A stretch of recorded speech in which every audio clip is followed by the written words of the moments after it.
From Washington, this is VOA News.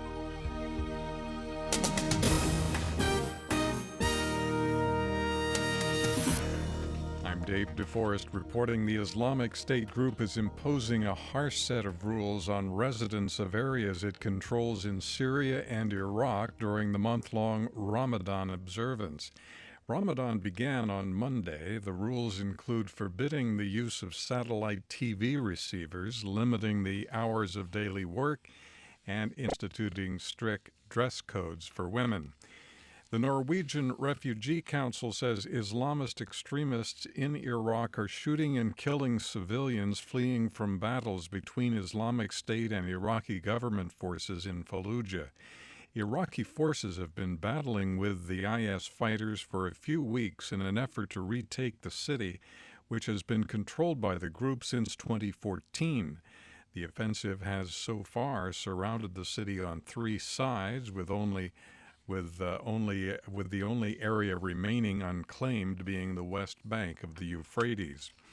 The International Atomic Energy Agency said Monday North Korea appears to have reopened a plant to reprocess plutonium, an indication of its widening arms effort. The agency says satellite evidence shows the North is likely to have resumed activities at the plant at Yongbyon. Yukiya Amano is the head of the IAEA. However, as we do not have inspectors on the ground, we are only observing through satellite imagery. We cannot state for sure. The information matches evidence found by the U.S. monitoring website 38 North. Turkish President Recep Tayyip Erdogan and Jordan's King Abdullah will travel to the U.S. to attend the funeral of American boxer Muhammad Ali. A family spokesman says the funeral will be held Friday in Ali's hometown of Louisville, Kentucky. This is VOA News. The U.S. Navy has banned its personnel in Japan from drinking and has restricted their off-base activities. The actions were taken after a U.S. sailor on Okinawa was arrested on suspicion of drunk driving. Peter Cook is a U.S. military spokesman. The department remains committed to working with the government of Japan and the people of Japan to prevent such incidents in the future. The Navy has been under pressure from Okinawa residents who are calling for the removal of U.S. bases. Poland and more than 20 NATO member nations are launching a large-scale military exercise.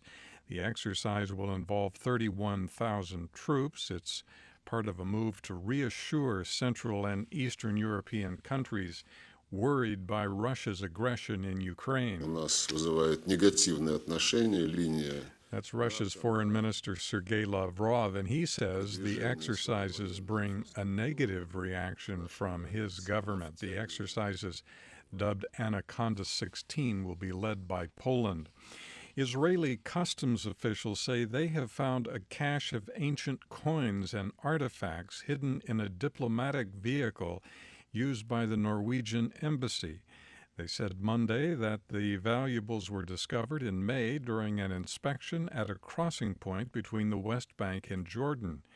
Media reports say the Norwegian car was being driven by a Palestinian and was carrying a Jordanian diplomat. The driver was arrested and charged with attempting to smuggle antiquities. At least one protester was shot and killed, 20 wounded Monday in the Kenyan city of Kisumu, as Kenya's opposition resumed its weekly protests against the country's electoral commission. Demonstrations took place in 6 cities. Jill Craig has more. The demonstration in Kisumu descended into police gunfire and burning tires. In the capital, Nairobi, a more peaceful protest took place. Hundreds of opposition supporters marched to the headquarters of the Electoral Commission, known as the IEBC. They waved tree branches and held signs that read, "Kenyans don't trust IEBC." Kenya's High Court this morning declined to block the planned protests. The judge also ordered the police to provide security for the demonstrators. Jill Craig, Nairobi. Preliminary vote counts Monday in Mexico show the ruling PRI party is heading for defeat in state elections held Sunday. PRI has apparently lost several of its strongholds to candidates of the center-right National Action Party. Voters were said to be unhappy about government scandals and crime.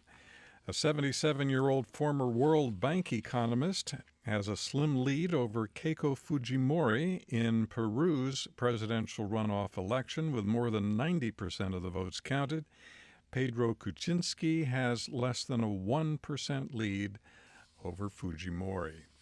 In Washington, I'm Dave DeForest. That's the latest world news from VOA.